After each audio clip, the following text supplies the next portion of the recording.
Thank you once again to everyone who's joined us. An especially big thank you to our panelists. We will introduce them to all of you in a little bit more detail very shortly. Just to give everyone a quick sense of how we're going to run the session.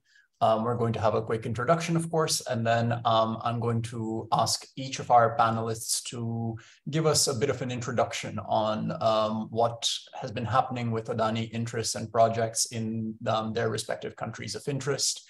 Once we are done covering that, I think I have a couple of questions that I hope everyone will find interesting and stimulating, and we'll put those to the panel and pick their brains. And after that, of course, we're going to open up to questions from the audience. We're also live tweeting proceedings, so you can put your questions here in the chat. Raisa will be monitoring that. If you feel like putting them up on Twitter, we have somebody monitoring that as well, and they will be funneling questions in. So Raisa will be keeping an eye on those questions and then picking which ones to ask later on. So thank you all. And just to give you all a sense, I think we all know why we're here. But just a reminder that, of course, Adani has been making news because of the Hindenburg report and the information revealed there. Hindenburg calls it the biggest con in corporate history. Adani denies the claims of Hindenburg. Adani has also said that this is basically a jealous attack on India's success story. And while, of course, that has brought a lot of scrutiny onto the Adani Group, a lot of that scrutiny has been specifically on India, understandably so, since that is where Adani has the bulk of the group's interests, and also that is home base for the corporation. But at the same time, Adani has been pushing to expand its regional footprint, not to speak of its global footprint. And there are multiple South Asian countries where the Adani Group has been at work. And in each of those countries with journalistic scrutiny in the best journalistic traditions, there have been plenty of questions being raised, some of them specific to individual places, a fair number of them, I think, in common. I think there are questions of how particular projects and contracts were awarded. There are contracts of due diligence on the part of the Adani Group.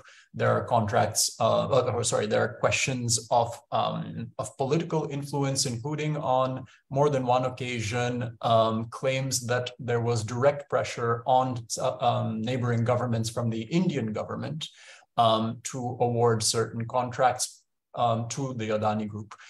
So in a way, I think the Adani Group is maybe a good way for us to look at all of these questions combined, the way that corporations and corporate power is functioning in our region and in our countries, the way that our governments are reacting to and working with that corporate power.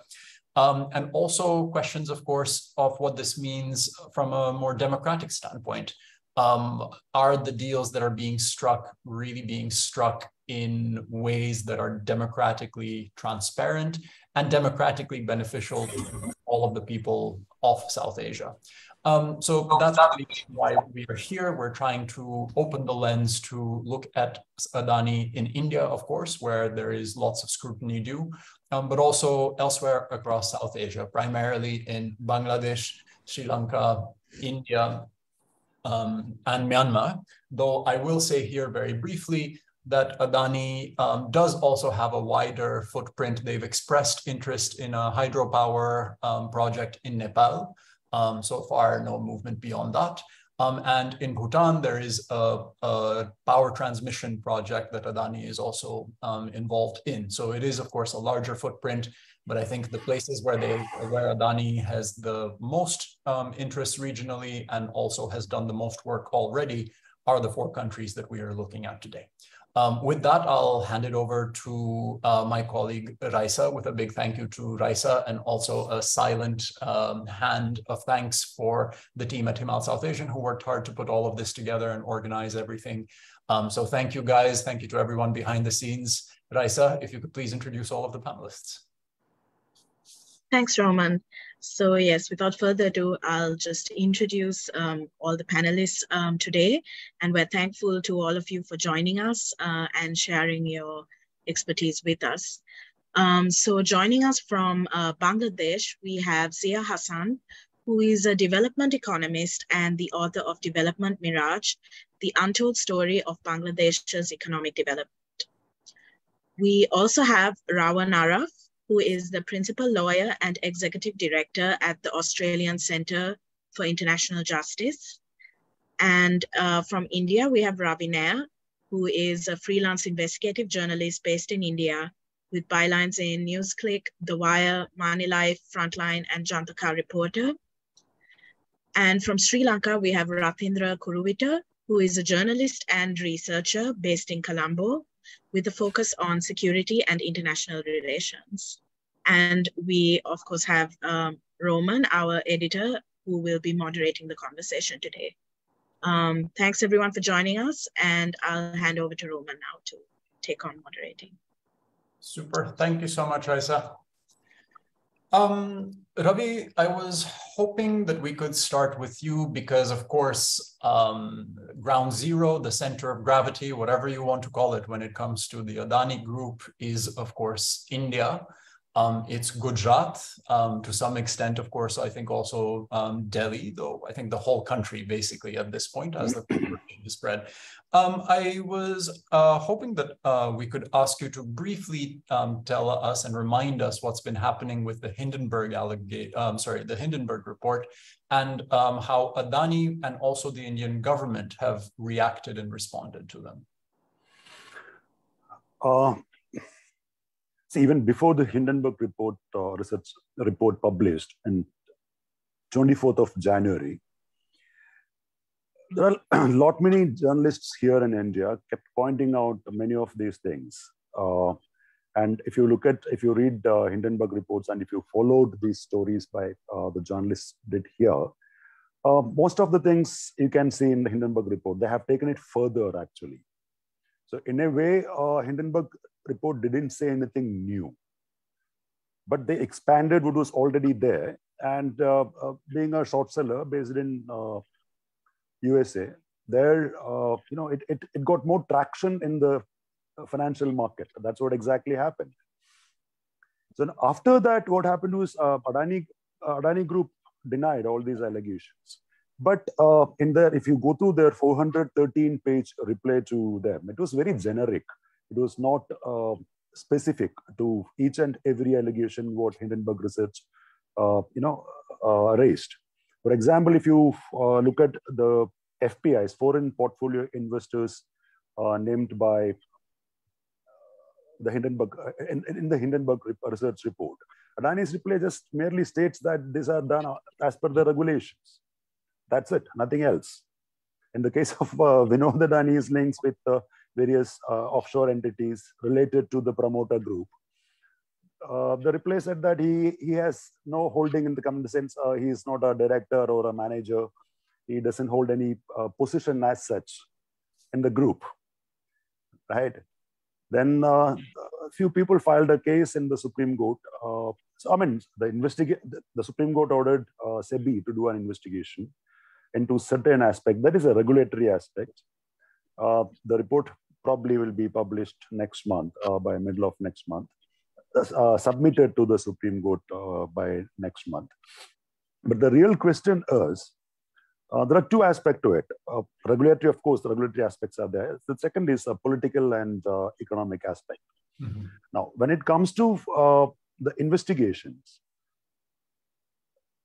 if SEBI is doing an investigation, what we have to think a bit back. We have to go a bit back. In July 2021, an MP from an opposition party, member of parliament from an opposition party, Mahua Moitra, she was an investment banker turned politician. She raised these questions in the Indian parliament. So the then Minister of State for Finance given a written reply, which said that SEBI is investigating into the allegations raised against certain foreign portfolio investors parking money in only Adani Group companies. And the Directorate of Revenue Intelligence, that's the intelligence wing of Ministry of Finance in India, called DRI, is investigating allegations related to some aspect of Adani companies. The interesting thing is, what happened to those investigations after 1.5 years? Nobody knows. SEBI is still investigating. So that is the current scenario. Well, I think that best case scenario, Hindenburg took some years to research as well. Maybe SEBI will do something similar, but who knows? I think, yeah. Ravi, and if I can ask you also to rewind a little bit further, because I know this is something that you've written on and looked at in the past. There is, of course, a deeper connection between the ruling government in India right now and the Adani Group going all the way back to Gujarat. Yes. I think, I won't ask you to rehash the facts of that, but you've been watching Adani Group for a long time. How would you describe how Adani's rise has taken place and the pace of growth recently, but also tracing the trajectory of the group from the early days in Gujarat, from basically the start of this millennium to the present day? If you look at India's current Prime Minister, Mr. Narendra Modi's political growth trajectory and Adani Group's business trajectory, it goes parallel. It goes equally parallel upward. So this started from 2001. The relationship said to be started in the late 90s, but it got stronger after 2002 Gujarat riots. It's a very infamous riot, I think. I mean, almost. I don't have to go to that. Everyone knows it. So, in a meeting when Mr. Modi visited Delhi to industrialists and asking them to invest in Gujarat, Mr. Rahul Bajaj, a very well-known industrialist in India, respected, he passed away last year. So, Mr. Rahul Bajaj asked Mr. Modi a question. Actually, Mr. Rahul Bajaj questioned Modi, saying that in such, if the social scenario is like this, that violence, riots, and all, what kind of security and confidence industrialists will have, and how can he guarantee that this will not take place again? And Mr. Modi got upset and he walked away. He walked off the stage and went back to Gujarat. Then a section of these industrialists from that body, which is CII, Confederation of Indian Industries, broke away from the main body, led by Gujarati businessmen, and they formed another body there in Gujarat. They conceived the idea of the Vibrant Gujarat Summit, the investment summit of the Gujarat government. It happens almost, then Mr. Adani, Mr. Gautam Adani was actively participated in that movement. That's how they got closer. From then onwards, their relationship became stronger and stronger. And it was not the first time that Adani, allegations of, against Adani Group is coming up. It happened in Gujarat. So many occasions, but it was never been investigated. It was just brushed. It's at the carpet, brushed under the carpet. Then what happened was from 2002 to 2014, Adani's growth trajectory was limited because Mr. Narendra Modi was just a chief minister of one state. So in 2014, when Mr. Modi became the prime minister, the scenario changed because Mr. Modi was the leader of India, a big country. So that is when, if you look closely, that is when Mr. Adani's reach started to widen across the country. Otherwise, it was just in bits and pieces. If you look at today, Adani holds almost 14 ports in India,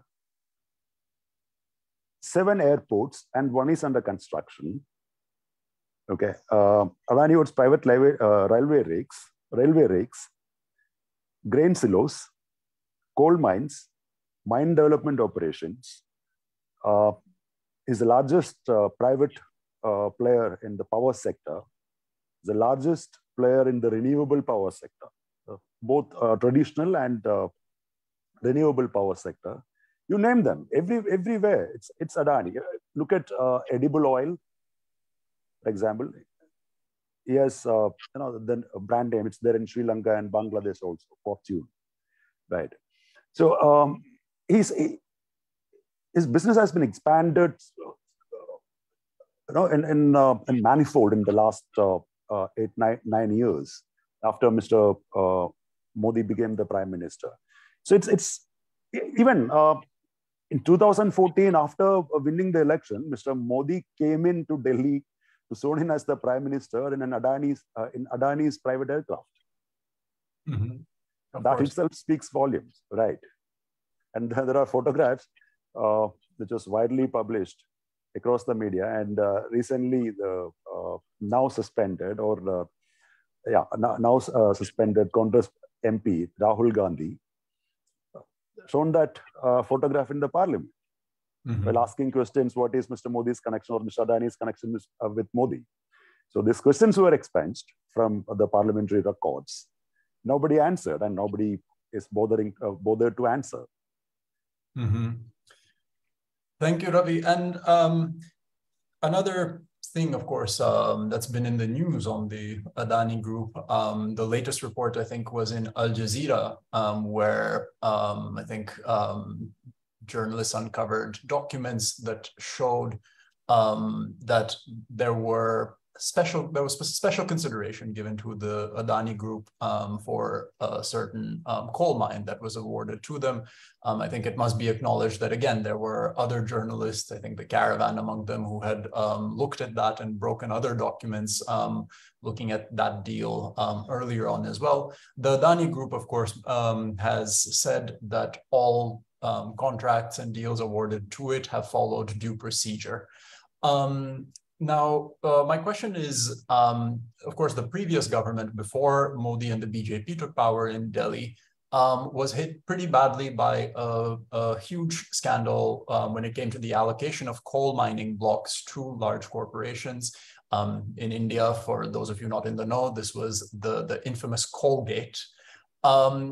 Now, I think Caravan, among others, showed that while the Supreme Court in India ruled against those deals, and a lot of them were dissolved, Adani continued with the coal blocks that were awarded to the corporation. So in some ways, I think that there are parallels to be drawn between the relationship between large corporations and the government under the previous administration, and perhaps what is happening now. But what's your understanding? How much is Adani a reflection of problems that have been around for a while and are continuing, and how much is it really an exception in its equation and its with the Indian state and its recent growth? Let's start with this the Al Jazeera story itself. Almost everyone we understand what was this Coalgate. So the Supreme Court order cancelled all those coal allocations. What happened was certain states like Rajasthan, under the BJP government previously, selected Adani Group as the mine development operator, MDO, for these coal projects. When the allocation for these coal mines were cancelled, the MDO status of the Adani was not cancelled. It continued. So even if the coal mines are tendered again, Adani will remain the mine development operator. Right? That is a tricky thing. It was just a play, and they played it very beautifully. It's good that journalists found out that. So this is not the first time it's done like this. Another example, what we can say, which happened is in 2011-12, it was alleged, a group of activists alleged and filed a case with NGT, National Green Tribunal, that the Mundra port and SEZ, Special Economic Zone, the largest privately owned port in India and the second largest port in India, and it's a very huge area in economic zone. It violates the environmental laws and creating ecological damage. And the government formed a committee to study about it. The expert committee submitted its report to NGT and the government, which stated that Adani, of course, did a lot of violation, and it should be penalized. And so the penalty was, I don't exactly remember the amount, but it was huge. It was a huge amount. After Modi came into power, Adani submitted a reply. In 2016, Adani Group submitted a reply that they did not violate any norms and everything is as per the rules. Government accepted that reply and waived off this penalty. Okay, it's and another example. This is linked to Bangladesh. Another example. These are in the plain sight, so brazen. So I'm just pointing out only very few. There's a power project in Jharkhand, Indian state Jharkhand, a place called Godda. So when Mr. Modi became the Prime Minister, as the Prime Minister of India, when Mr. Modi went to Bangladesh for the first time in 2015, June 2015, both the governments decided to take their economic cooperation further for the development of both these nations. And they signed many agreements. 2 MOUs were signed in that 2 private companies from India will invest in Bangladesh and develop 2 power projects. One is a gas-fired one and another is a coal-fired one. So Anil Dhirubhai Ambani's Reliance Group, Reliance Power, signed an MOU for a gas-fired thermal power station, and Adani Power Limited, Adani Group's power company, signed an MOU to develop a coal-fired power station. 3 months down the line, in August, Adani Group's MOU mysteriously changed, and they signed a new MOU with the Bangladesh government. And they said that, the MOU said that Adani Group will build a coal-fired thermal power station at a suitable place in India and will export the power to Bangladesh. And they found out the location in Jharkhand, a place called Godda. The interesting thing is, for this project, the coal will come from Adani's Australian coal mines. It's almost 8,000 miles away, right? 9,000 miles away. So it will come by ship to a port in Orissa. And from there, it will come by rail, 592 kilometers by rail to the plant. Water will be drawn from Ganga, and the electricity will go to Bangladesh.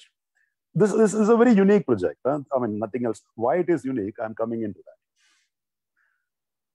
So for this land acquisition, there was a lot of protest because it's the area is one of the most backward areas in India, and a lot of tribals and poor farmers were there. Their land, agricultural lands, and ancestral lands were taken away from them forcefully. A lot of violence happened. Many people were jailed.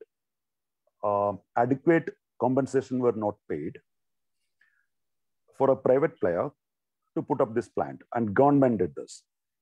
And to not to pay the adequate compensation, the then Jharkhand government under BJP changed certain rules of the state. And later, someone told that some bureaucrat said that the pressure came from above, from Delhi. So everyone knows, nobody takes names. In 2019, in 2007, Adani signed the power purchase agreement with Bangladesh. In 2019, just before the announcement of the elections, the national elections, general elections, the Modi government at the center changed its own laws and given a SEZ, special economic zone status for Adani's Godda project. That is why it is unique. Because there is no standalone power project declared as an SEZ in India ever. So in SEZ, in special economic zones, the tax laws are different. Actually, it's a country within a country with different tax laws. So Adani doesn't have to pay any import duty for all the equipment, what they have imported. They didn't have to. They don't have to pay any tax on importing coal. They don't have to pay even the environmental cess for using coal and creating pollution. They don't have to pay income tax for the first 5 years. For the next 5 years, they have to pay only 50%. And 10 to 15 years, if they plow back some into the same business from their profit, they don't have to pay income tax for that part. So in a nutshell, the land was taken away from the farmers forcefully. The state government and the central government changed law to support Adani. Achha, one more thing. In Jharkhand, it was mandatory that if a power plant is set up and the power is exported outside the state, it was mandatory that the power company should supply 25% of the produced electricity to the state at a cheaper level. That has been changed for Adani. Okay. Now, land is forcefully taken away from the farmers and tribals. Government changed multiple laws to fit in Adani. The central government gave an SEZ status to Adani's project. Adani will produce electricity, draw water from Ganga, export it to Bangladesh, and Adani will earn in billions. Yeah. Now, one more aspect to this. When we say that Adani will draw water from Ganga, as per the environmental report for this particular project, initially submitted, it was said that the water will be drawn from a smaller river called Chiru. Later, Adani changed this. Now, water is drawn from somewhere some 90 kilometers away through huge pipelines from Ganga. So a group of activists, or certain activists, filed a petition in the Kolkata regional bench of National Green Tribunal. The tribunal dismissed the petition, citing two reasons. One, it is mandatory that within 30 days, if anything happens like this, within 30 days, the petition should be filed. The activist it was delayed. Second, the NGT questioned the locus standi of the petitioner, who is a Delhi resident. Think that you are staying in Delhi, okay, how it is going to affect you if water is drawn from Ganga. And if it is, the thing is that once the source of water is changed, then there should be another study how it is going to affect the ecology. It was not submitted, it was not done. This is second example. I can give you enough examples like this. Of course, Ravi. I think that there are so many examples, and thank you for giving us. And I think that hearing about it in such detail, I think, gives us a closer sense of how the levers and the gears of all of this turn in the Indian system, and also specifically in the case of Adani projects. And you were already speaking about Bangladesh, and I'd like to maybe follow the power transmission lines across the border from Jharkhand, across West Bengal, and then into Bangladesh. Zia, of course, you've also studied the deal in Bangladesh in some detail. Of course, we will ask you to elaborate on that. But to start us off, I know that right now in Bangladesh, there's a controversy over the pricing of the deal between the Bangladeshi company and and Adani Group on the Indian side. Many questions, various questions being raised. Ravi, I know you've also written on this. But we broke the story, Roman. Sorry? We broke the story. Oh, there we go. Thank you, Ravi. I'm sorry for missing that part. Zia, can I ask you to just summarize what the controversy and the questions are first? And Ravi, if you want to throw in a little bit on this, on top of what Zia says, please do. Yeah, let Zia speak first, then I'll follow. Yeah, thank you. First, thanks, Roman, for inviting me to this webinar. This controversy regarding Adani's deal with Bangladesh Power Development Board has many layers and has many phases. So right now, the phase that we are currently in is that Adani has already started supplying the power. And the main concern for Bangladeshi people is the rate of this Adani power that Bangladesh is importing from India is actually 3 times more than other deals Bangladesh has with other companies in India. So Bangladesh actually buys power from also Indian state-owned power enterprise. I just don't recall the name right now. NTPC, National Thermal Power Corporation. Yeah. So those are between Bangladesh taka 6 or 7 taka, which would be Indian rupee around 5 rupee or something like that. But based on the last calculation that we have seen, Adani's rate comes down to 18 taka, which would be something like 15 to 16 rupee in India. So now the question comes up. Zia, as per the last calculation, it comes around 23 taka.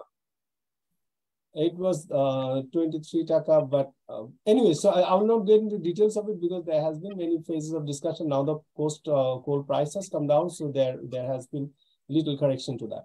So I'm now talking about the discussion that took place 3 to 4 weeks back. Okay, so now the question comes that what kind of deal Bangladesh government has done with Adani, and why would this cost 3 times more than the deals Bangladesh is doing with India? And also, we are also understanding that Bangladesh is currently going through a certain kind of financial crisis. Our current account deficit is under stress. And now we have to pay every year more than $1 billion to Adani, $1 billion. And if Bangladesh does not take any power from Adani because, for example, we find the deal too expensive, so we maintain the contract, but we only pay the capacity charge. The capacity charge is somewhere around 400 million. And on top of that, there are clauses in the deal that says that if Bangladesh does not take any power, it has to pay the minimum cost of 33 or 32% of the input cost. So all these things together, there is secrecy and there is not a lot of transparency how much it will cost to Bangladesh if it takes the full power of that 1600 megawatt, and how much if Bangladesh decide not to take the power and only pay the capacity charge, how much that will come up. But the rough figure that we have calculated, because they have not published the deal openly and the calculation changes, if we take the full power, is going to be somewhere around $1.2 billion. And if it does not take, the cost will be somewhere around $600 million. Both of which figure will be a stress on Bangladesh's reserve, number one. Number two is that this cost is like a 25 years slavery treaty. Yeah, that's something Bangladeshi people, we always say we had a deal with Ganges, and that's the 25 years slavery treaty that has destroyed the water bodies of Bangladesh. So we kind of do the same discussion that this is another 25 years slavery treaty that Bangladesh cannot get out of it and is going to continue to stress Bangladesh's externals. Absolutely, and thank you. I'll add to it. Please. Yeah, Raman, we are very happy to say that I and one of my colleagues, we got the access to the PPA, power purchase agreement between the government of Bangladesh and Adani Group. We published it first. And you raised the question of whether the deal is legally void. Yes. And if you could just briefly touch on that as well, please. Yes. Unlike in India, one good thing happened was the entire spectrum of Bangladeshi media picked it up.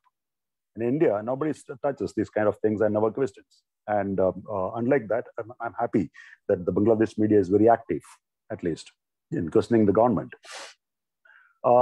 See, if you go through the power purchase agreement very closely, and if you take the expert opinion on that, it's completely one-sided.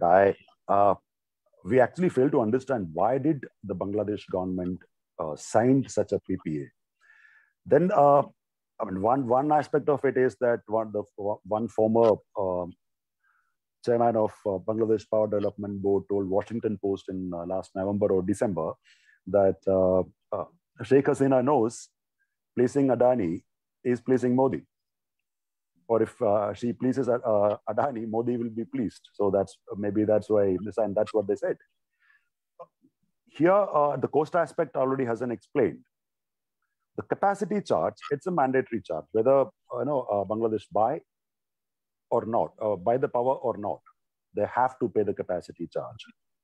So first of all, this is the reason the first MOU changed. This is the reason Adani Group decided not to build the power plant in Bangladesh itself. And unlike other power purchase agreements in Bangladesh and even in India, there's always a discount factor on the coal prices. If the coal prices goes beyond a certain limit, a discount factor is involved. In this particular agreement, Bangladesh government did not mention that factor at all. Understood. Thank you, Ravi. And I think that just to look at this from two different parts of the border and also to see two different governments, I think is extremely interesting. Zia, you've written in the past, I think, that the deal suggests that the Modi government thinks that the Sheikh Hasina government is beholden to it in particular ways. Can you tell us a little bit about that, please? And then I'll bring things back, I think, to some of your own analysis of the deal. Okay, yeah, thank you. Thanks, Ravi, for your input. And actually, I would like to thank Ravi because Adani Watch, we have followed what Adani Watch has published, and those has contributed to our discourse. Interestingly, what the broader Indian and also global discourse about Adani's deal with Bangladesh is not fully incognizant about the fact that the deal actually is a result of something that happened in 2014. And in 2014, Bangladesh took a divergence from democracy. And in that election, Indian Foreign Secretary Southasia played a very critical role in making sure the election is, projected in a way so that it brings legitimacy to Army League. It's a long story. I will not get into that. So that was the time actually Congress was in power. And Sheikh Hasina, with all the limitations she has, she always have made sure that the parties or the entities that has given her maximum backing in the critical time, they were rewarded. So that reward from 2014 election of Southasia intervention when she went to Bangladesh, and Ershad, who was the opposition, so she took him out of the CMH and lots of drama that happened. And then she made sure that there was a credible opposition force when the BNP boycotted and blah, blah, blah. So that reward actually got Modi's government. So when Modi visited in 2015, at that time, 2 deals were signed. We still are not talking about Reliance. They have done another massively bad deal on Bangladesh, for which we are going to suffer. And the Reliance is coming in next few months. I'm expecting another seminar on Reliance. Okay, so in that deal with Reliance and Adani, it was decided that $5 billion both of the companies will invest to develop Bangladesh power sector, which was actually kind of like welcomed by all the parties in Bangladesh because Bangladesh needs investment. but anything that is good is turned into such a way that eventually we have to pay a long time. So that agreement in 2015 had to be signed was signed in 2017, and then in 2018 the agreement came into light first through Institute of Financial Analysis and Research, IIEFA. They wrote a report that Adani got the power deal too risky, too late, and too expensive for Bangladesh. And then Adani Watch also made some good contributions. And so that's, and then in Bangladesh, there were not a lot of discussion until I would say this February, when it came to light that this Adani's deal will cost per unit 21 taka, which is like 3 times of what Bangladesh is paying to other companies in India. And then it becomes a big story. And then coincidentally, at that time, the Hindenburg report came out. So this too didn't happen by design. This too happened by accident. And then the Bangladesh issue got international prominence and Indian media picked up. But it could have happened that in Bangladesh, we are making a lot of hue and cry, and there's a lot of buzz in India because nobody cares. Of course. And I think they're saying that I think Adani disputes the figures, 16 taka, 23 taka. I've seen also different ways of calculating it. Is it 1.2 billion a year? Adani, of course, disputes the figures that have been reported. And also, I know that in Bangladesh, there are questions being raised about Bangladesh possibly seeking to renegotiate the terms of this deal, which is also something that Adani denies. Zia, I did want to go back to the deal itself, because I know you've also done some analysis where you've also taken I think, a unique and very interesting angle to this, where you've said that of course, there are the comparisons, like for like comparisons between other deals for power cross-border that Bangladesh has signed. But you were saying that nobody has really looked at the alternative to coal power as a whole, not just Adani, but to look at green power, which India or Indian green power firms have been saying that they have surplus to sell. But that doesn't seem to be on the table at all. And you were saying that that constitutes an even bigger disadvantage when you to Bangladesh when you do that comparison. Could you walk us through that a little bit, please? Yeah, thank you. Yeah, that's a very important and interesting aspect that I would say Bangladeshi media has also missed out. It's not something that I came up with. I would say that a lot of discussion and the in-depth analysis that we are doing now that initially started with the report, Institute of Energy Economics and Financial Analysis, that they carried out in 2018. And Mr. Tim Buckley, who is from Australia, he showed in that very elaborate report that the time Bangladesh carried out the deal with Adani, at that time, the Indian Association of Alternative Energy or something, the president, I have not named the association properly, they were asking to lobby to sell their excess powers to Indian neighbors. And who is the Indian neighbor that has the highest amount of energy need? And who is the Indian neighbor that has, a good connection with the Indian authorities so that you can sell powers? So that would be Bangladesh. And Mr. Tim Buckley, he argued that Bangladesh could have easily taken advantage of the falling alternative energy prices that's now available in India. And that's why Bangladesh didn't need to carry out this contract, at least not for 25 years, because India is slowly becoming an energy surplus nation, especially when it comes to renewable energies. And that is something that's another critical thing is that power would have cost around 2.2 rupee, and there would be no inflation, because we do a lot of discussion being a journalist and being an analyst and being an activist, but energy mix is a complicated thing. Sometimes you need to buy expensive powers to maintain the base load.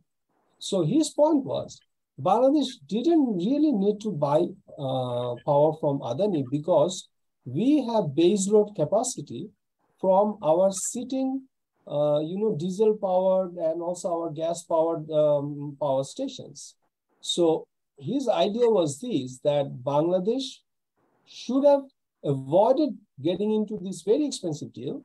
Instead of, Bangladesh should have procured the renewable energy deals, which Indian renewable energy owners, they were very keen. And just to add that, then I had an interview with him, Mr. Timbakle, last month. Then I said that, why didn't Bangladesh do that? And he said that, well, the deal was done between Sheikh Hasina, Gautam Adani, and Narendra Modi, Mr. Narendra Modi. So they were not given the chance to even offer their deals. Then I also asked that, was that in media, in Indian media? I know that it was not in Bangladesh media. He said that, yes, it was in Indian media. There is a person whose name I have forgotten. He has already expired. He was the head of Indian Wind Energy Association or something. He was lobbying it very hard. Mm-hmm. But their lobby did not come down to where it should reach. Understood. Roman, I'll add one more thing here. See, if we look at the installed power capacity of Bangladesh, Bangladesh had excess installed capacity than what it is, its current peak demand, right? But the problem with Bangladesh is the Bangladesh plant load factor, the actual production is anywhere between 40 to 45% of the existing installed capacity. If instead of buying power from India, if Bangladesh government should have decided to utilize its own installed capacity, the situation would have been different. Absolutely, and another big set of questions to be asked around that. So just to emphasize on what Ravi said is that Bangladesh even didn't need to do the deal. Mm-hmm. So one is that Bangladesh could have done this deal or that deal. Back in 2017, it was very clear. The unutilized power of Bangladesh, unutilized capacity has reached 50% plus in 2017 when the deal was signed. So Bangladesh actually didn't need to sign that deal. Absolutely. Thank you, Zia. And I think we'll be coming back to that, I think, in more of our questions and our discussions as well. But for now, I want to take us on a reverse journey along the power lines, I would estimate roughly 1,000 kilometers back into Jharkhand. From Jharkhand, another 1,000 kilometers, as Ravi was pointing out, back to the Indian coast. From there, many thousands of kilometers over to Australia, where we have Rowan Araf. And of course, as Ravi was pointing out, Australian coal is also quite central to this. But that is, of course, not why we have asked Rowan to be here with us today. Rowan, I want to start by also acknowledging the many Myanmar activists and I'm guessing journalists and others that you worked with. Of course, the situation in Myanmar is such that a lot of them cannot be out in open in public, putting their names to the work that they've done and also speaking out about what's happening in the country. But we are very grateful that we have you instead. Of course, you worked with a lot of activists and others in Myanmar to put out the information that you did. I want to very quickly say to everyone else in the session that Adani's involvement in Myanmar is a port in Yangon, which is being constructed in partnership with a military-linked company.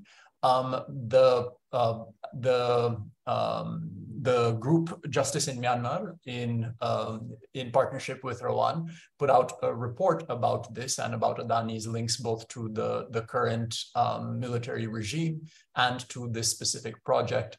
Rowan, if you could tell us, please, in a bit more detail about the project and also what's happened to the project, as far as you know, since the report was published. Yes, thank you so much, Roman. It's a real pleasure to be on this panel. I should state at the outset that I myself am not an Adani observer. And I really respect people like Ravi, Zia, and everyone else in India and across the region for really taking on such a very powerful cooperation and holding it to account.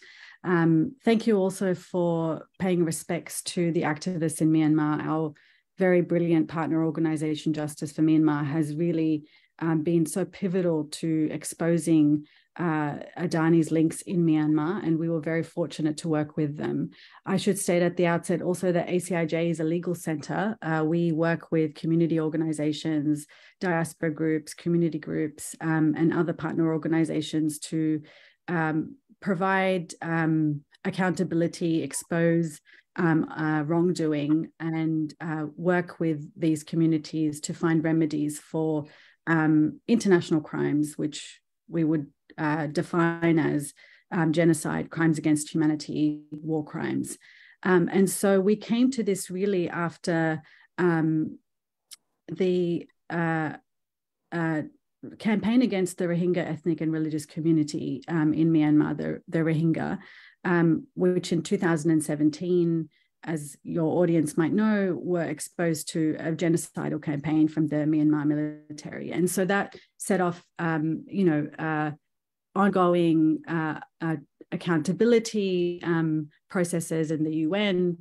One of them was the fact-finding mission, which was the first one that really popularized, I guess, to the human rights community, which I would consider myself to be a part of, about Adani's links in Myanmar. So that's where I first heard about what Adani was doing in Myanmar. And I was interested, obviously, being an Australian, and the unpopularity of Adani, the Adani Group in Australia, because of its Carmichael project. What I've prepared, Roman, hopefully for the benefit of your audience, and I will try and do it as quickly as possible, because I know that previously we had these fantastic discussions with yourself and Ravi and Zia. So I'll just go through a bit of a chronology about this relationship with Adani Ports and Special Economic Zones and the Myanmar Economic Corporation, and try and bring you up to speed about what's happened since the relationship and all of their announcements since then. And hopefully we can go into more discussions in the Q&A about other issues.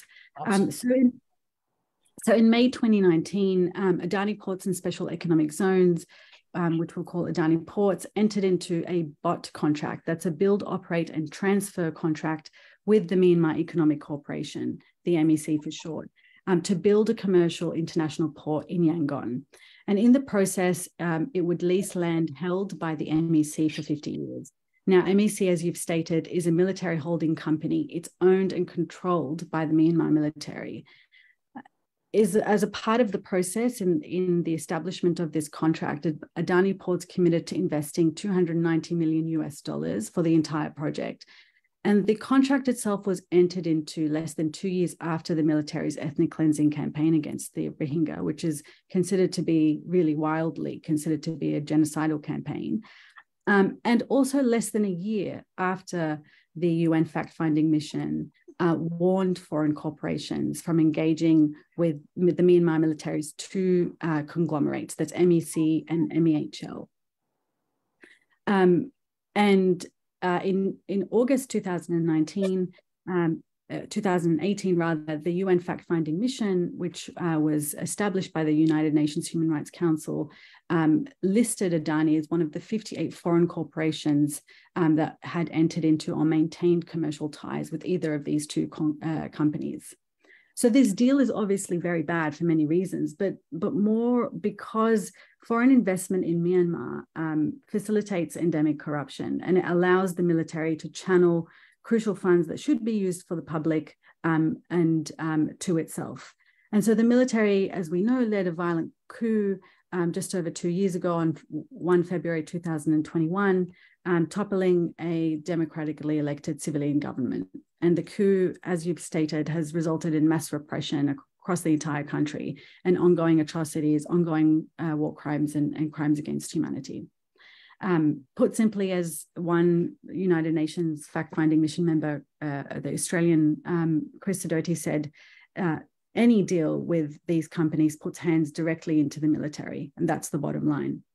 So we released our report on March 30 in 2021, and it published leaked documents that was obtained by the wonderful folks at Justice for Myanmar, which revealed for the first time the amount that was paid by Adani Ports to the MEC.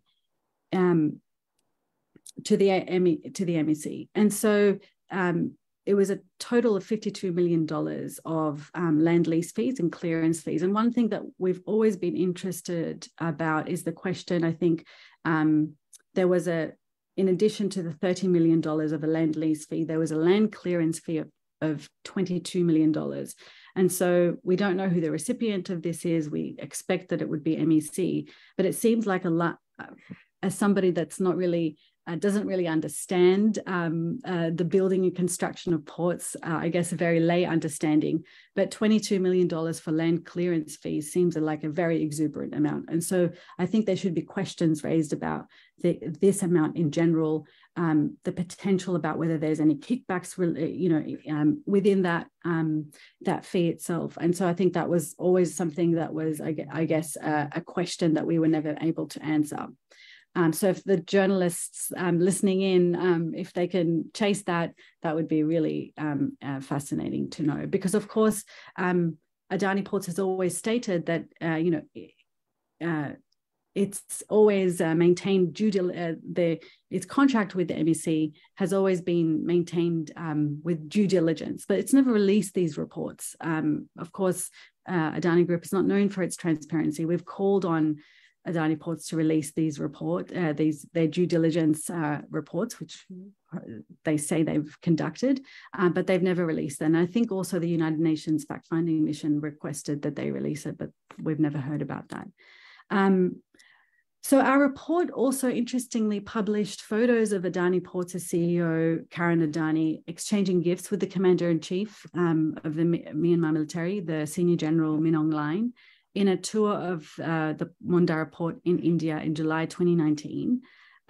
It's important to note that at the time of his visit, the senior general was barred from visiting the United States because of the atrocities against the Rohingya minority. And subsequently, obviously, there was further targeted sanctions and financial sanctions against the senior general.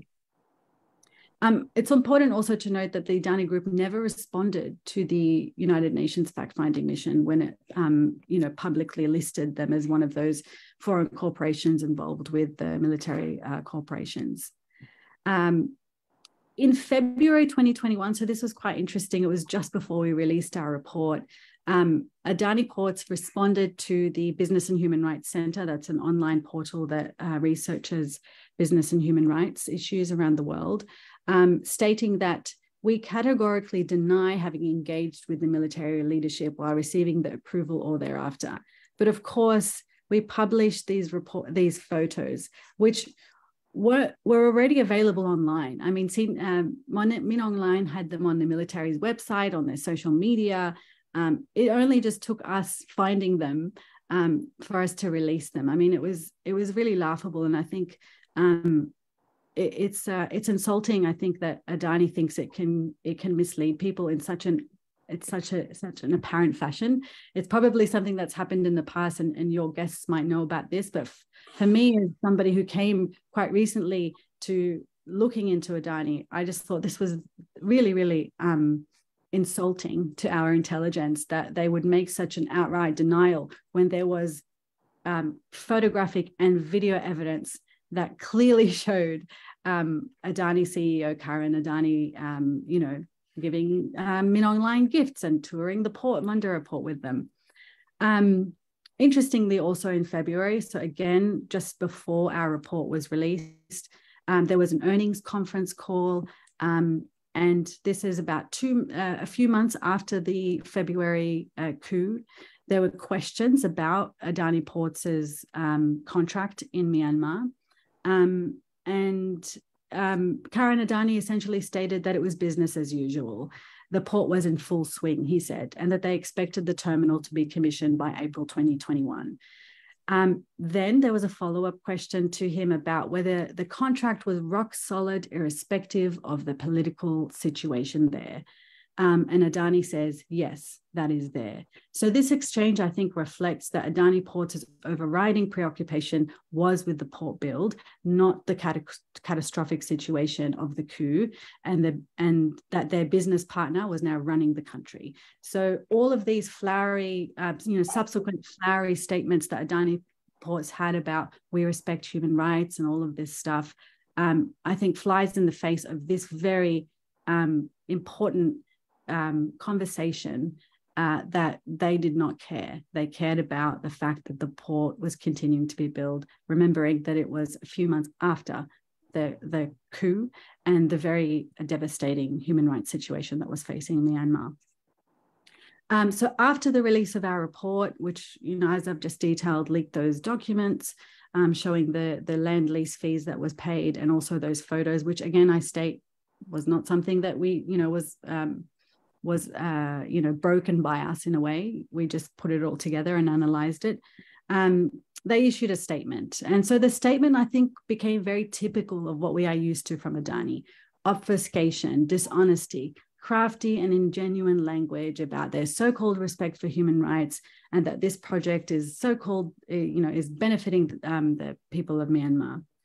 They never commented on the land lease payments that we detailed in our report. And the obfuscation was in the way that it tried to suggest that the port project was facilitated by this other agency, the Myanmar Investment Commission. The commission only regulates investment, but it's the business deal itself that is a direct business with MEC, which they didn't acknowledge at all in this statement following the release of our report. In fact, MEC, the word MEC, Myanmar Economic Corporation, suddenly disappeared from all of their statements subsequent to the release of the report.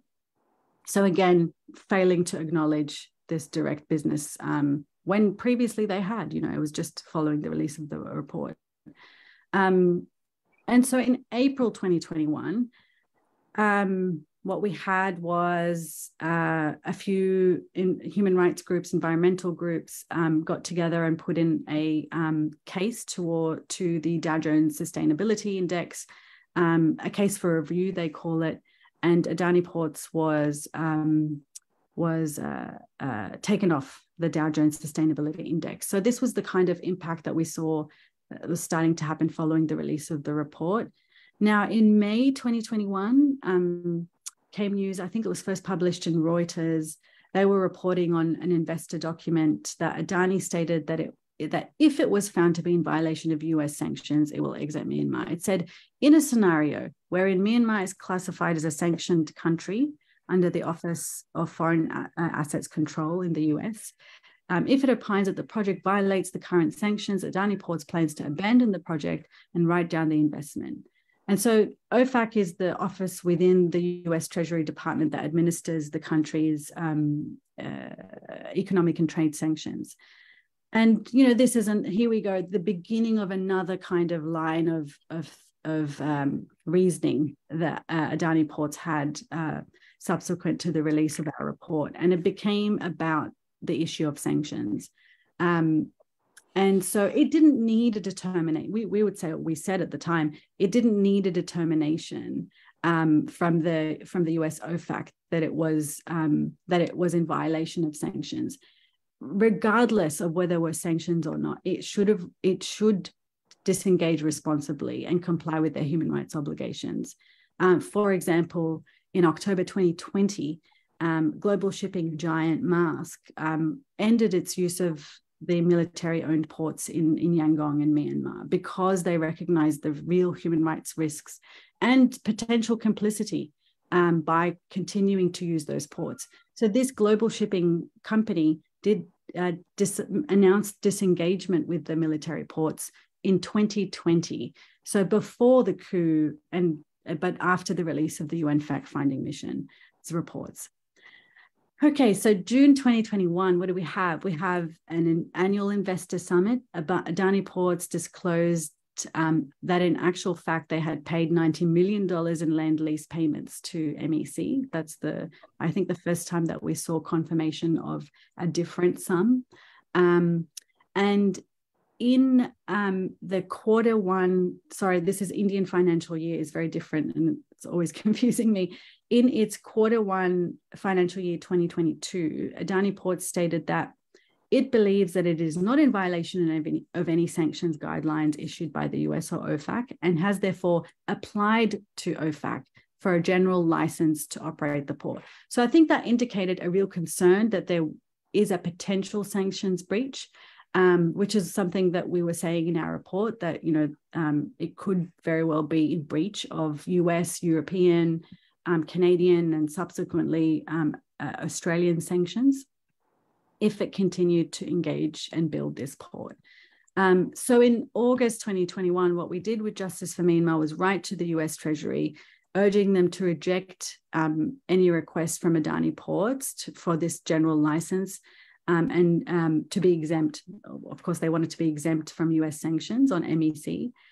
And in response, we didn't receive a response, is what I wanted to say, but what happened was in October 2021, Adani Ports stated that it was planning to exit its investment in Myanmar by June 2022.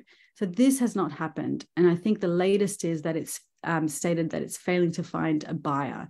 And what I want to say here is that it says that it's in the process of pulling out, but it's still in Myanmar right now. Developing the port is what we understand. And this is not a responsible exit. So again, more obfuscation, more just vagaries from Adani Ports about what it's doing in Myanmar. I should also mention that in March 2022, Norway's sovereign wealth fund, the largest sovereign wealth fund in the world, also didn't believe that Adani was serious. They had serious doubts about its announcement to withdraw from Myanmar. And in last month, actually, they divested from all of Adani Group companies. They never put out a statement why, but they just don't have any investments in Adani Group companies anymore. It could also be as a result of the Hindenburg report. I'm not sure. One thing I wanted to state is there was a question, I think, about what is the Indian government's relationship with Adani and the Myanmar and the project in Myanmar. And so these are the things I just want to state quickly, and then move it along. An important point is that the infamous Minong Line visit, which of course Adani tried to deny exist, occurred in the context of actually an official state visit to India. And until recently, the president of the India-Myanmar Chamber of Commerce was Sunil Seth, who is the chief executive of Adani's subsidiary in Myanmar and a key person involved in the business dealings and commercial dealings there. And the Indian ambassador to Myanmar is the patron of this Chamber of Commerce. And the Chamber of Commerce's office recently opened the Indian Centre in Myanmar, which was inaugurated by India's Foreign Secretary in a December 2021 trip, which unfortunately also legitimized the junta. And finally, Adani Ports refers to the Look East policy of the Indian government in relation to this port investment. So those are what I want to say. I guess hopefully managed to get you through the chronology there, bit of jumping back and forth. And also, I think, pinpoint the Indian government, which I just also might state, Justice for Myanmar recently put out a report about the Indian government continuing to approve licenses to sell arms to the junta. And so that's a very problematic link. I think that should also be explored. And the journalists in the audience are welcome to contact myself or Justice for Myanmar about this really troubling link there as well. So I think I'll leave it there, and hopefully if there's other questions about Myanmar, I can answer them later in the Q&A. Thank you so much. Thank you so much, Rowan. And I think worth pointing out something that the report says. I'll add one more line to it. In the last investors call of the Adani Group for the Q3 results, Karan Adani told the caller that the group is APSEZ is Adani Ports and Economic Zone Limited is going to monetize this Myanmarese property, and this in the coming quarter, in the next 3 to 6 months, they will monetize. That means they're going to sell it. Yeah, though, Ravi, just to add, I think from what we saw in our research, the Economic Times, quoting an anonymous source, recent report, there are, so anonymous source saying that there are Adani workers at the port and that the first ship has already arrived. So clearly this is still, according to the Economic Times at least, an active project, and questions of whether they're actually planning to withdraw, how that withdrawal will take place, of course, remain. I'll just quickly tease that we do have something coming out shortly with Justice for Myanmar, and hopefully that will be able to provide an update about what's going on there. Please, thank you so much, Rohan. And Rohan, one quick question before we switch over to Rathendra. One thing I found very interesting in the report is that it also mentions Adani Group's own human rights policy. And of course, as Ravi was pointing out, that there are questions about human rights being raised in India, in Myanmar, everywhere. Especially with a lawyer's eye, what do you make of it? It's something that companies do to pretend, or I guess I'll backtrack. It's something that corporations often do to check that they've done something that they're supposed to do.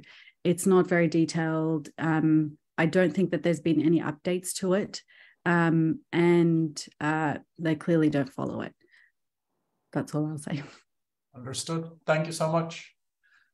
Rathendra, I want to take us now again across the oceans, I guess from Myanmar or from anywhere else to get to Sri Lanka. We do have to go across oceans. And maybe I can ask you to start by just describing the 3 Adani projects in Sri Lanka, because the other countries we've looked at, it's 1 project each with Adani so far. Sri Lanka has a slightly greater variety. If you could just maybe help our audience by telling them what those are. No, so like Sri Lanka, actually, although there are 3 different projects, mainly with port development and renewable energy, right? And Adani actually came into Sri Lanka right at the beginning of our economic crisis. So in 2019 we elect Gotabaya Rajapaksa, and we've been having issues, right? Economic, political, cultural. But what Gotabaya did was he gave all our issues steroids, and within a year, everything kind of collapsed, right? And we have been demanding various governments and we have been demanding various international communities to help us out. And actually it's only India who stepped in. And for obvious and many reasons, that's a discussion for another day. And they stepped in, they gave us about $4 billion dollars worth of financing. And that's what's really important. And I think that kind of saved lives. And there's a lot of appreciation in Sri Lanka about what they did. Then what the Modi government did was use that appreciation and that leverage to help Adani come in. So in a way, he kind of used Indian public finances to facilitate his friend into Sri Lanka. So I would like to start with the whole renewable thing. So renewable energy is really important to Sri Lanka, right? Because we currently spend a lot of money generating electricity through diesel and coal. I think we spend close to 1.5 billion, 1.6 billion rupees on coal and diesel each year. And given that our current account and our balance of payments and our foreign reserves are really low, this is a really big number. And for decades, various environmentalists, civil society organizations, academics have been saying, okay, the future for us should be renewables because they are cheaper, they are cleaner, and they are less susceptible to global energy market fluctuations. But we haven't done anything, right? In fact, we have done a lot to discourage local renewable energy producers to add to the national grid. And actually our Electricity Act, it's not there to facilitate renewables. But what Adani, Adani comes in in 2022, and it was announced that there's a MOU signed between Adani and Sri Lanka to develop 2 wind power plants in Punareen and Mana, both in the northern part of Sri Lanka. And so things so, and in a few months we go and change our Electricity Act. So earlier, like, if you are going to build a power plant or a power project, you need to go through competitive bidding. But we go and like, we change that. No need for competitive bidding anymore. But what you have to realize that at this time, Sri Lanka was going through like from February to June, we were going through like big economic crisis, fuel queues, power cuts, gas shortages, nothing was happening. And like public attention was quite like dispersed, like, like there wasn't enough attention given to what Adani was doing. Even when we were like, like changing the Electricity Act, like there was discussions in Parliament, but really like, they timed it so well that public attention was not really there, right? And like around the same time, our former head of the Ceylon Electricity Board, he goes before a Parliament Watch Committee, and he says this, like, like Sri Lanka gave these power projects to Adani because of the pressure exerted from the Modi government. Now he says this, and within the day, Gotabaya Rajapaksa and Adani both rejected, and the chairman resigned, saying that he was really, he was emotional and he got carried away, right? But like the documents we have show that, like, like he actually believed that there was exertion, and like, and like another point is like, throughout this, at this time, Sri Lankan, like, politicians are denying that like these are government to government projects. They were denying that there was much pressure from the Modi government. They were trying to portray this as purely commercial thing. And like, Adani comes and he says, they want to help Sri Lanka. We are good neighbors. We have to help you guys out. We are thinking about your best interests and the people's interests and things like that. But and unlike, let's say, like, I think what Ravi and Sia have done, like, we really don't have too much information about these agreements. But like one thing we know is that we are going to pay 7.55 cents per each electricity unit that we buy from Adani. And that's about twice the rate we would have paid if we had gone on competitive bidding. And we have to pay in dollars, right? And like, we have balance of payment issues. We have like a foreign revenue crisis, and we are going to pay Adani in dollars, right? Now, this is not going to work out well for us at all. That's one. The other thing is the port development thing. I mean, the port development thing is also controversial. I mean, like, because like he comes in without any competition, right? No competition, no due process, like no transparency at all. So again, like, in 2021 January, President Gotabaya Rajapaksa announces that he's going to offer 49% stake of the Colombo Port East Container Terminal to Adani, right? Like out of the blue. Actually, like about a week after like Jaishankar came to Sri Lanka, he just announces. And like earlier, we had planned to like, we had planned to go with a private partner, but we were supposed to go through a competitive and open bidding. We are going to find a partner through a proper process. But like suddenly, like, all that goes out the door. Jaishankar comes, we are in debt to India, and suddenly we are going to give 49% to Adani.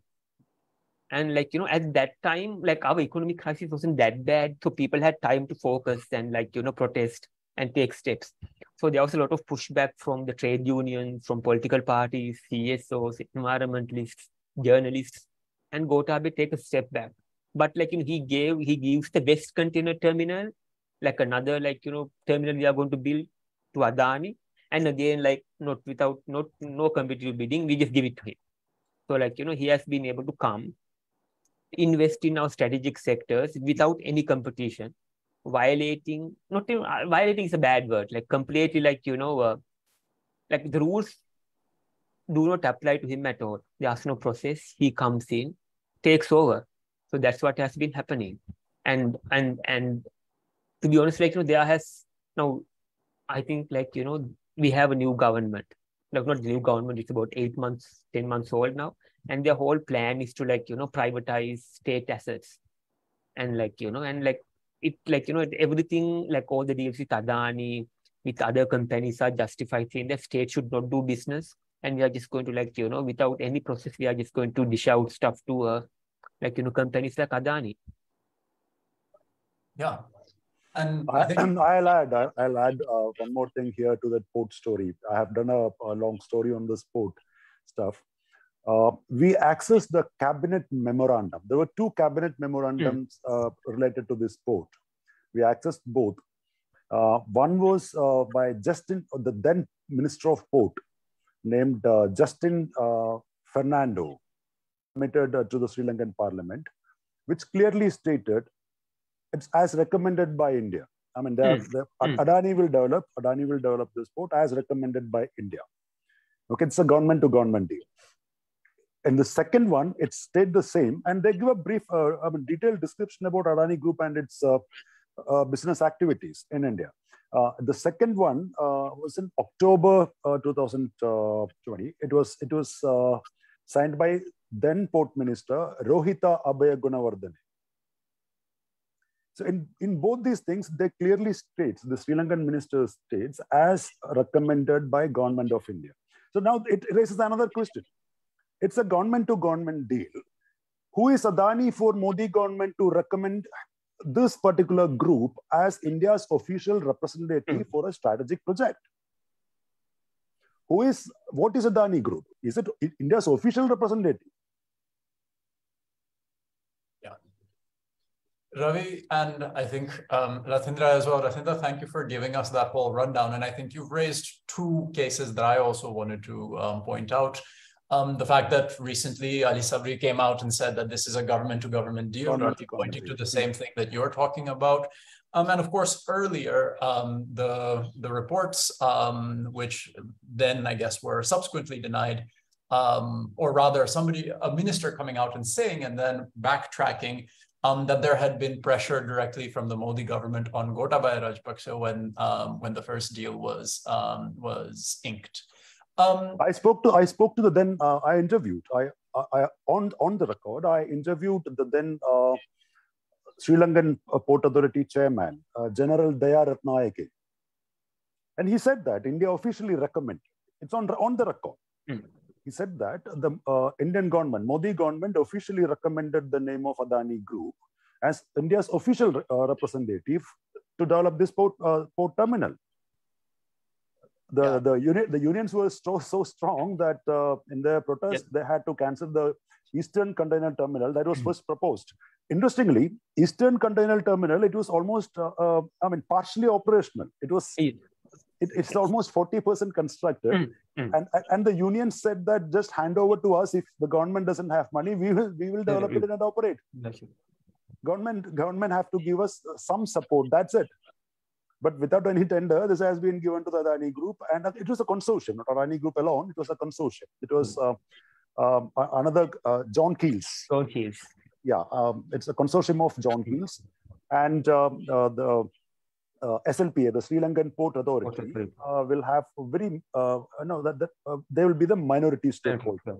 Adani will be the majority stakeholder. That didn't work, but even though Rajapaksa has been pushed back by the unions and opposition parties on that time, another container terminal just next to it, the Western Container Terminal, was handed over to Adani. Now the difference is that the Eastern Container Terminal was almost 40% constructed and partially operational. This one, they have to invest more money and to develop from the scratch.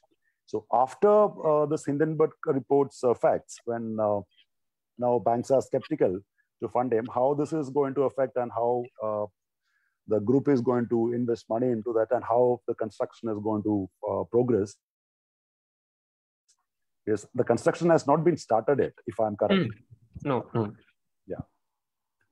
I think just something to point out as well. I mean, because we're talking about the statements from Sri Lankan ministers. Ravi, as you're pointing out, it's also on record in the Sri Lankan parliament. As part of Adani's reaction to the Hindenburg report, of course, was saying that the Hindenburg report amounted to an attack on India. So if we can simplify Adani equals India and India equals Adani, of course, that's an interesting position for a private corporation to take to begin with. I think also very interesting to point out that the Indian government did nothing to distance itself from that statement or from any of the statements coming out of Sri Lanka, where these are being characterized as government-to-government deals. I think the Indian government has also been puzzlingly silent when it is being dragged into territory that perhaps it would not naturally belong, let's say. I want to say at this point also, I know there are a couple of questions already coming in on the chat to all of our audience. Please do put your comments in, your questions in the chat. I'm going to be asking a few questions of our whole panel as well, but we'll be mixing all of your questions into the panel discussion, so please keep them coming. To start with, I wanted to ask all of you, why did it take the Hindenburg report to bring so much attention to this? What is it about the media in your respective countries of interest and Adani's relationship, especially Ravi, I think, to the media in India, that meant that until the Hindenburg revelations, people were not paying attention, even though, as Ravi pointed out at the start, a lot of the individual pieces of information that Hindenburg put together have been out there for a while. Zia, maybe I could ask you to talk a little bit about Bangladesh to begin with, in terms of how the media has handled and approached Adani there. My personal view would be a little controversial. I would say it was opportunistic for BPDB to take advantages of Adani's predicament, because what Adani was doing to Bangladesh, it was pretty well known for a pretty long time. And my view is this, that because Bangladesh is now in a financial mess, and the reserve is under stress, and government is trying to reduce its expenses, and then when the calculation came up of what kind of figures we have to pay from next year, then the powers that control Bangladesh, who has been very welcoming to Adani in doing this deal so that Adani gets all the favor, they suddenly realize that, oh my God, this is now going to be a big pressure on us. So, and then Adani is a corporation. It's not a state that you negotiate state to state, and then Bangladesh government doesn't have a lot of lever on Adani. So they sent one letter to Adani to change some of the clauses of the deal, but both sides do denounce that. They don't say no such letter was sent.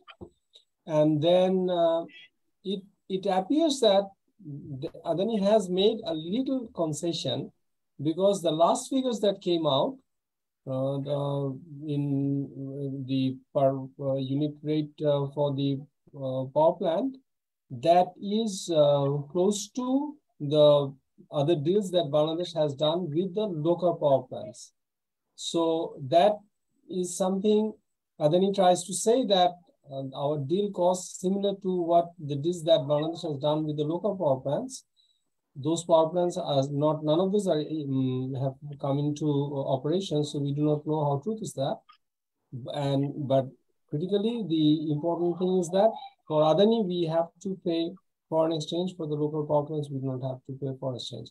So I may not have answered your question very clearly, but what I'm saying is that the report that IEF carried out in 2018 was discussed in one or two medias, but it did not become viral.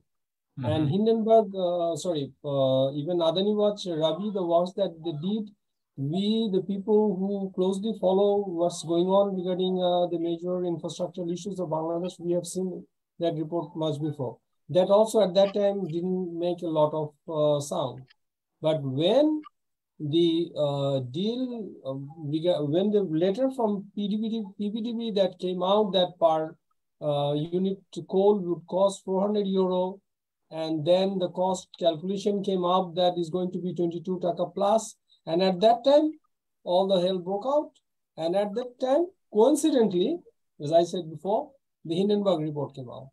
So those things kind of, there was a coincidence, but for us, it was more about the government realizing that the stress that deal will bring is not going to be tenable.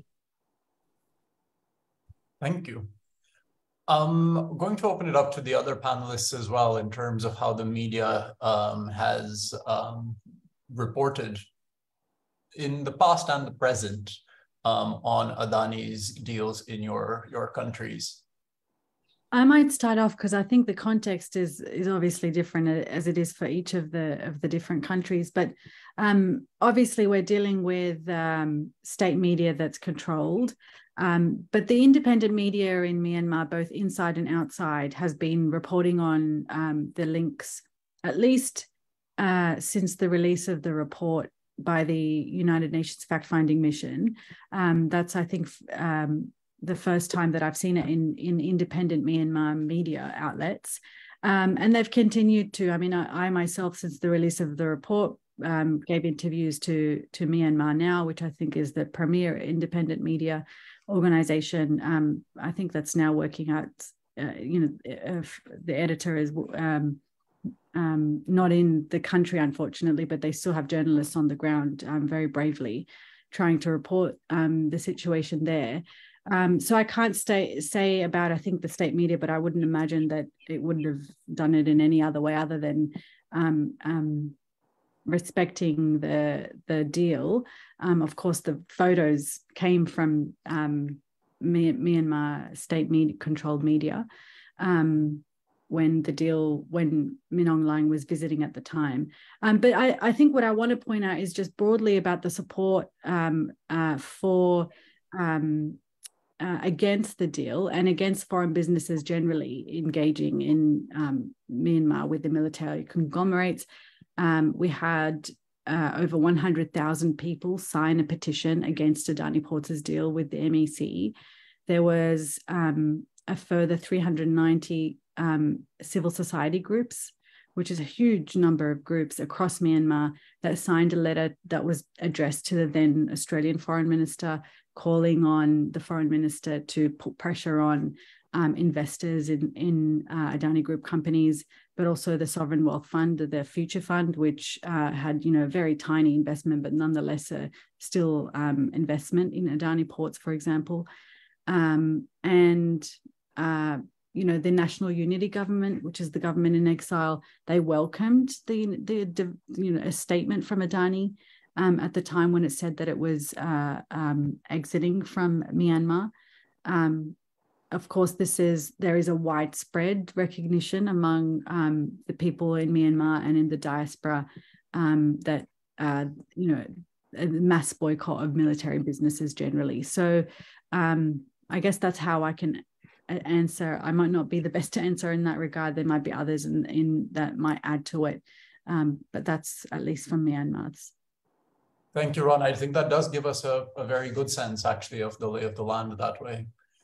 Ravi, also, I mean, when it comes to Adani and the media, I mean, that's also been in the news. Of course, there's the Adani takeover of NDTV, but even before that, I think with Quint Media, I'm getting the name of the company wrong, but a small online business news platform that Adani, I think, made its first, if I'm not mistaken, media investment in, which is kind of a foray into new territory. There are, of course, lots of Indian corporations that are invested heavily in the media here, but Adani was not one of them until recently.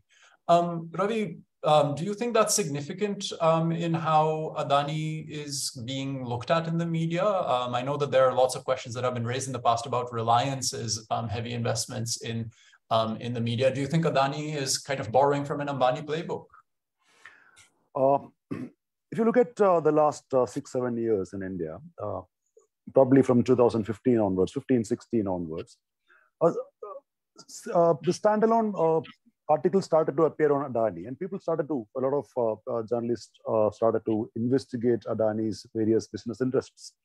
For example, the veteran journalist and my colleague, senior colleague, Paranjoy Guha Thakurda, he published a few articles, a series of articles in Economic and Political Weekly, and he had to, I mean, he ended up resigning from there because he had to, has been forced because of Adani's might.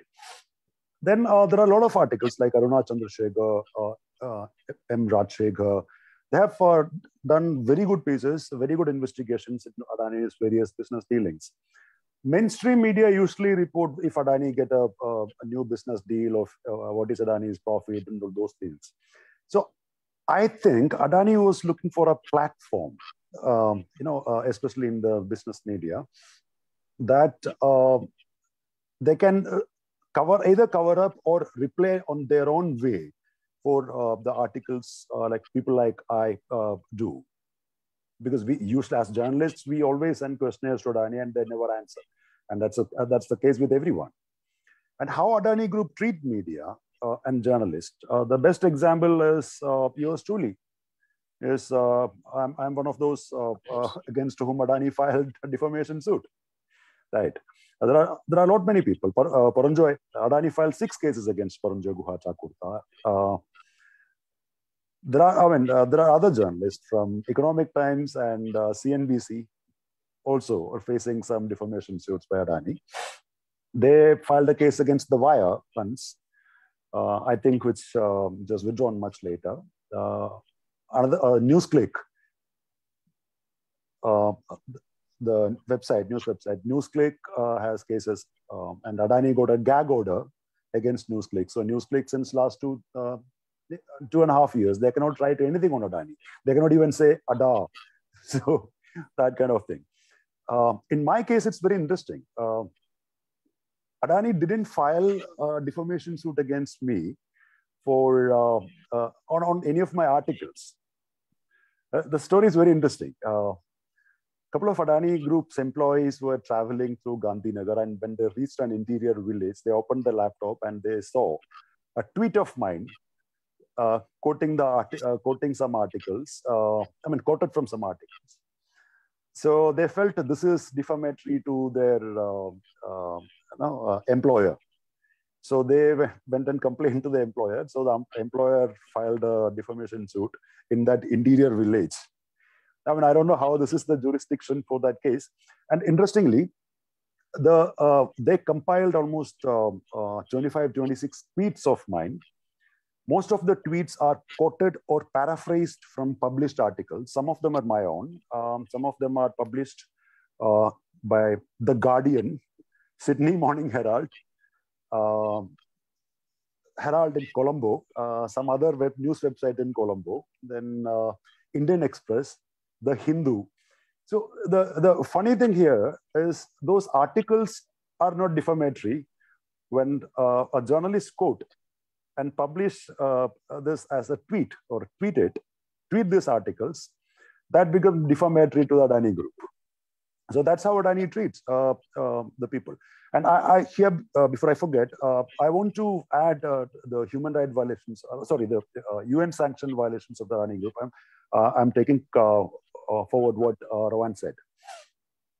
In 2017, end of 2017, December, on the starting of 2018, January, South Korea seized a ship named Koti for indulging in illicit trade of petroleum products with North Korea. The ship's name was Koti, K-O-T-I. The ship was owned by a company called Koti Corporation, registered in Panama. The directors of this Koti Corporation was the sons of Chang Chung Ling, a business associate of the Adani Group, and who is said to be a close associate of Mr. Vinod Adani, Mr. Gautam Adani's elder brother. When the Koti Corporation's the ship was chartered for illicit trade. The funding for that went from a company called First Tech Maritime in China. This First Tech Maritime is again owned by this Chang Chung Ling's children, Morris Chang and Norris Chang. And this company is operated from Adani, the address and the same premise of Adani Shanghai Shipping Company Limited. And this Adani Shanghai Shipping Company Limited is a subsidiary of Adani Shipping China Company Limited. So indirectly, the ship was of Adani Group. which indulged in illicit trade with North Korea in violation of the UN sanctions. South Korea scrapped this ship in 2020. Normally, in such cases, what happens is when ships are caught or seized or confiscated for illicit trade, the owners of the ships usually contest that claim and try to prove this was not an illicit trade. In this particular case, the owners of the ship and those who chartered it never contested it, never ever contested it. That allowed, and it was not published, and UN sanctioned this shipping company. After UN sanction came in, this company it's struck off from the Panama registry. Mm-hmm. I mean, nobody published that in India. We dug out the details. We published it in last month, on March. So, I mean, this is another violation of UN sanctions by this group. Understood. Thank you, Ravi. Rathendra, I wanted to ask in terms of the Sri Lankan media, how has the coverage been? I know you were saying that at particular very key moments with the Argale going, attention was diverted elsewhere. Mm-hmm. But maybe discounting that particular factor, how has the local media been looking at these deals? I think like most of the media institutions have been like quite negative about the Adani and the entire Adani deal, right? Because like, it was from the very beginning, it was obvious that like, this was not a commercial deal per se. There was pressure from the Indian government, and that like, like all these deals will have a negative impact on Sri Lanka's like, sovereignty in a way, right? Especially energy sovereignty and things like that. So apart from, let's say, the government media institutions and like a few TV stations that are a bit like aligned with the Rajapakshas or the government, like, the rest of the media has been like, rather critical of the Adani deals. But then again, like, until the report came out, like, we have been reporting like this is what has been happening. He said this, the other person did this, the trade unions have been critical of this. But we didn't really like, have like very in-depth kind of reporting on this.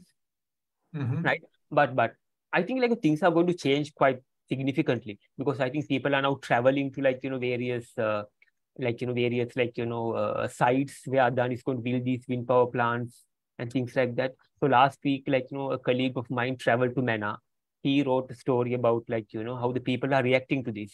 I mean, like even like, what the government has been trying to portray is that these things have been built in areas without people. But like, like our guy went and like, we found that like, there are about 70,000 people living there. And like, these like power plants will have significant impacts on their livelihoods. And like, it will like, have a big impact on their quality of life, because these like wind turbines are going to be built near human settlements. And like, if you have been near a wind turbine, it's like continuous noise, right? Like imagine like, 24 hours a day, like, you are subject to that noise, and they have to drill like, very deep into the soil, and like, that might have an impact on our like, groundwater. And like, you have to realize that these are places where there isn't much water, and groundwater is really important. And like these things were never like, covered before, but the report came out, and like, there's more attention. And like, people now, journalists now actually have a bit more time to go and investigate, like, go to sites and investigate. So there has been increased scrutiny of like, what Adani is doing and what will the impact on humans be. And also like, I think like one of the good things is that like, Adani really doesn't have too much control of media here, like unlike India, I guess. So that is a good thing so far. Absolutely. Thank you, Rathendra. I'm looking at the questions from the audience. There's a question here from Nazia Khan. How has the Hindenburg report affected Adani's prospects internationally? Nazia, if I may maybe narrow that question, but also extend it a little bit. I think internationally might be a bit too much for us to get into, because we're looking specifically at the region. And of course, our panelists have spoken about how the Hindenburg report brought a particular amount of scrutiny and a reckoning for Adani's public image in each of these countries. So if I can extend the question maybe to say, what are the prospects for the Adani Group going forward? I know, in each of these countries, is Adani looking to push new deals? Is there scope? I'm talking more about in terms of the public's appetite or readiness, and especially in the case of Sri Lanka, not just for Adani, but for these kinds of big corporate deals. So opening that up to the floor for each of our panelists to take up as they wish.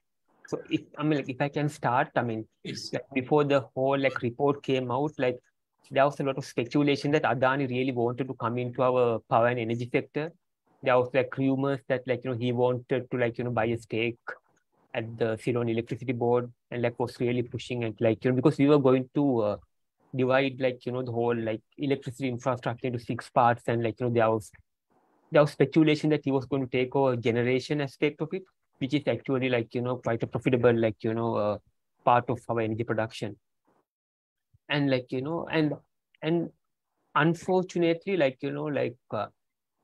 when you even with these revelations, I think the government is very keen on going ahead, because I think about a month or 2 ago, our foreign minister gave an interview to the Hindu, and this is after the report, and this is after Adani lost about $100 billion, right? Our foreign minister is saying that we believe that he still can do this, and he has the money, he has the technical capabilities, and the backing of the Indian government, and our government is really ready to go ahead despite all these revelations. Like Ravi said, if Adani doesn't run into economic difficulties, there is no pushback from our government, right? So that is the situation here. Understood. In India, it's a bit different. Not only in India, in Adani Group's total business prospects as in totality. Adani ventured into many projects where the group doesn't have any expertise at. For example, the plant was they were about to start a coal gasification plant, and to make PVC out of it in Mundra, which was almost $4.5 billion worth plant. So now they had to put it on hold. Another was Adani was about to venture into aluminium in Orissa with a plant and a mine. So they had to put that also on hold. In the green hydrogen arena, Total Energies SA, that's a French company, French energy major, which is Adani's partner, committed 25% investment in Adani's green hydrogen projects, which they put it on hold. They said that they signed an MOU, but that is not non-committal. So they put it on hold till Adani's audited reports, and if all these investigations, if happens, everything comes out clean. Adani Group has a lot of debt, huge debt. It's not only from Indian banks and in the form of bonds and all. So in the next 2 years, up to end of 2024, starting of 2025, they need at least $2 to $3 billion only for debt servicing.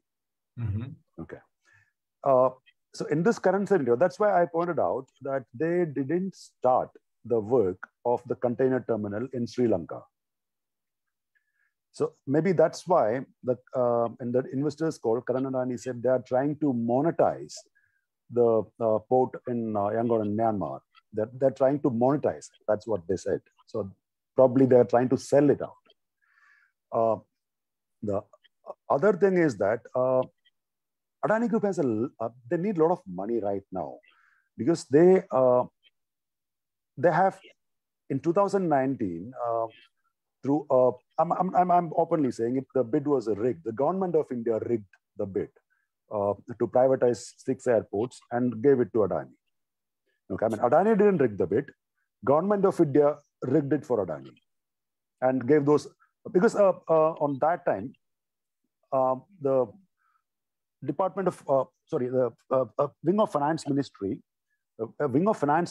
and Niti Aayog severely opposed certain recommendations, like all the 6 airports. They had said that all the 6 airports shouldn't give to one business group or one party, just like that. Few other things, and everything was just set aside, and all Adani won out.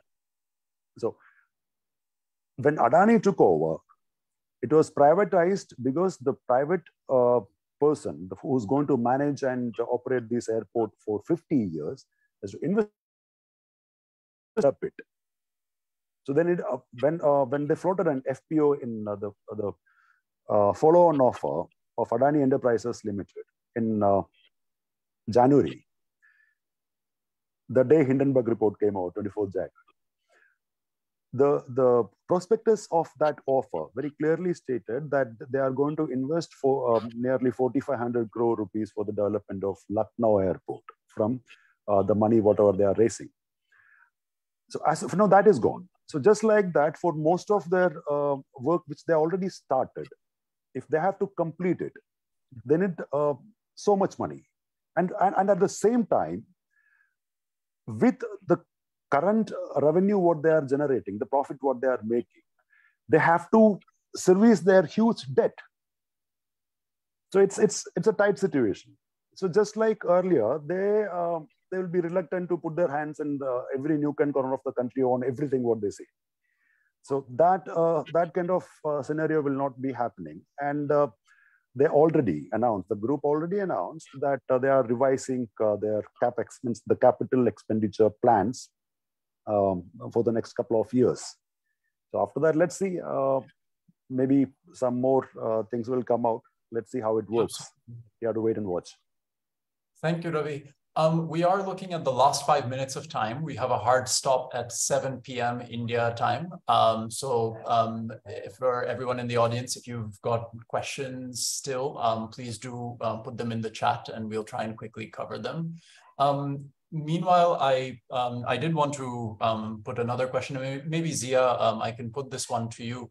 In all of these cases, of course, Adani's big industry is infrastructure. And we're looking at a lot of countries that really are desperate for investment in infrastructure, and also really need it in terms of being able to offer better lives economically to their citizens. But the model, and I'm not just talking about Adani, generally, I think a lot of the procedures, the opaque procedures that are being used to handle the deals for those kinds of contracts, we see it in Myanmar, as Rohan was pointing out as well, don't always yield the most transparent and maybe welcome results. Zia, I know that you've written a book about development in Bangladesh and the narrative of Bangladesh's development, but also the particular forms that that development has taken. Do you see an alternative to the way that these things are done now, so that in future, whether it's Adani or anyone else, we have a better chance of knowing how these deals are struck and understanding what is beneficial and not beneficial about them? Thanks, Rohan. It's a question that requires another seminar to expand, but I will try to shorten my personal view. Is that it is now abundantly clear from the experience that we have seen in Pakistan, in Sri Lanka, and also where Bangladesh is heading to, these infrastructures are part of the problem, because it's very evident in case of Pakistan.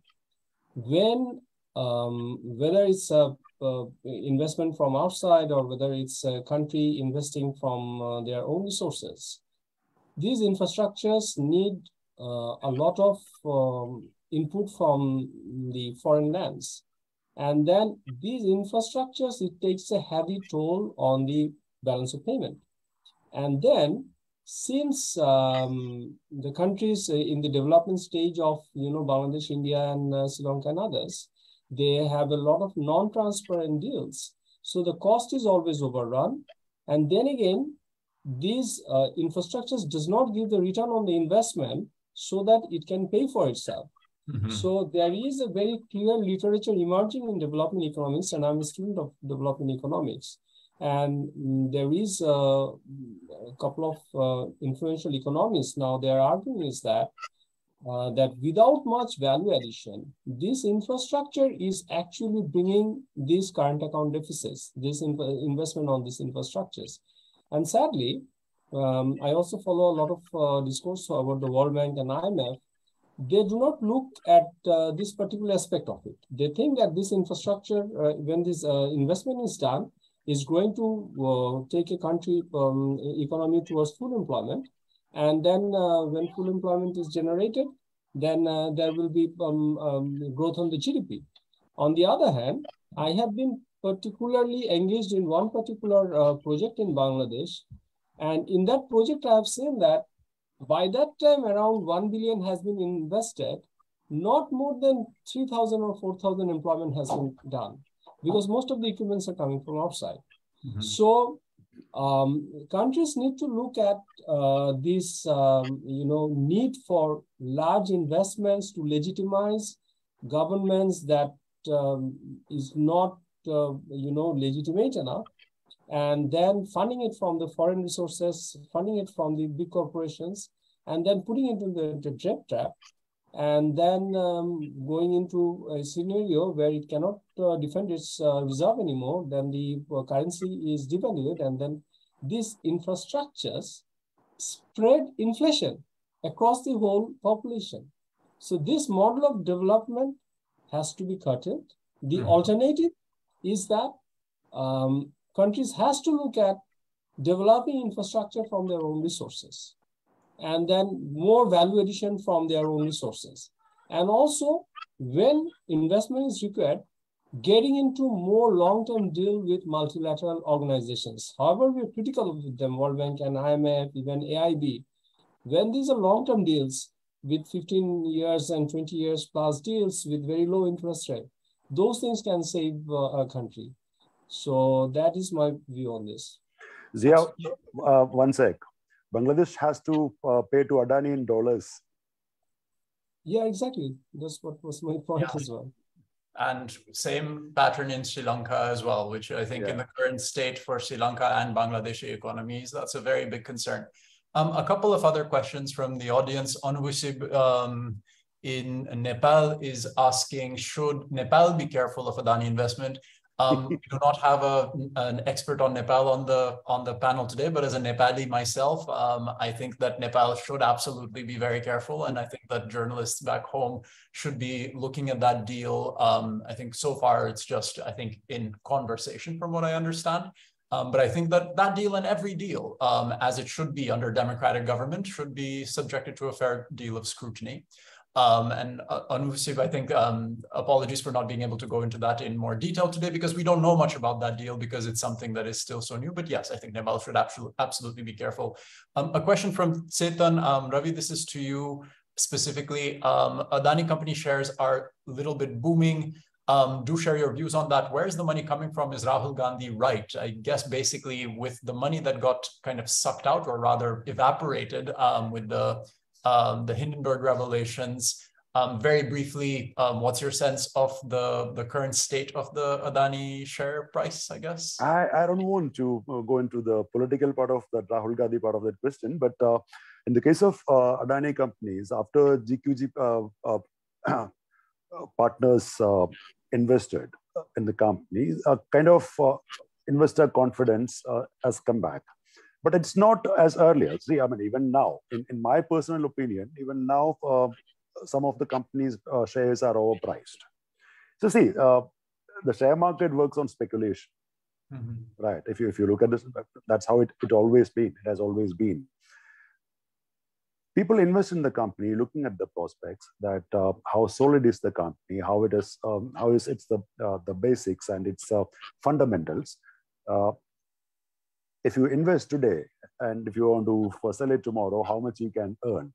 So here in the case of Adani Group, there is this strong belief in the investors that as long as Modi government exists, Adani Group won't fail. So that's that as long as, see, at the moment, suppose even for 1% chance, if BJP goes out of power in 2024, the scene will not be the same. As of now, the reason is that that the GQG partners invested, and Adani Group claimed that they have paid back certain part of the debt where they pledged promoters' equities, promoter group shares, and they've cleared those part to give some confidence to the investors. And Adani Group trying to streamline their business into their core expertise areas, like consolidating ports business more strong, making it more stronger, and the power sector. So that also is helping them as of now. That's, I think, but it's not permanent. This will, I mean, when a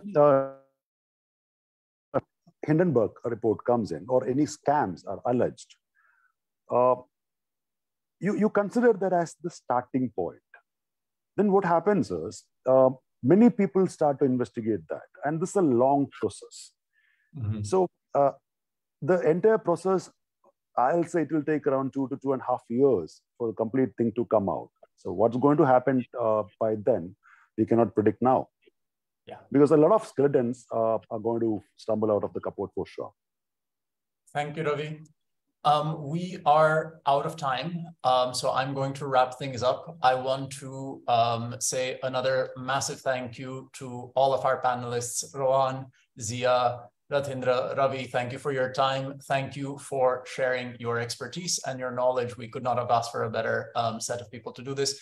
A quick thank you to all the Himal team behind the scenes for putting this together.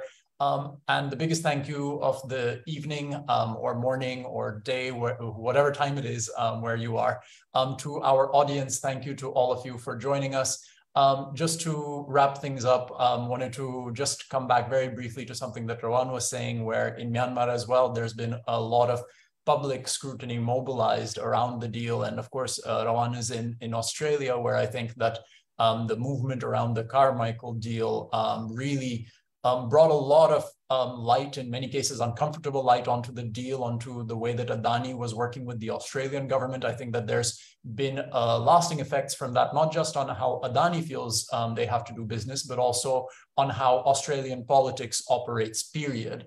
And maybe somewhere in there is an example for others of us as well. I mean, of course, that applies to big deals being done by the Adani Group, but also applies to big deals being done in all our countries by a lot of big corporations. Maybe that's really the inspiration that we need to make sure that these deals are really working in the best interests of every one of us in the region.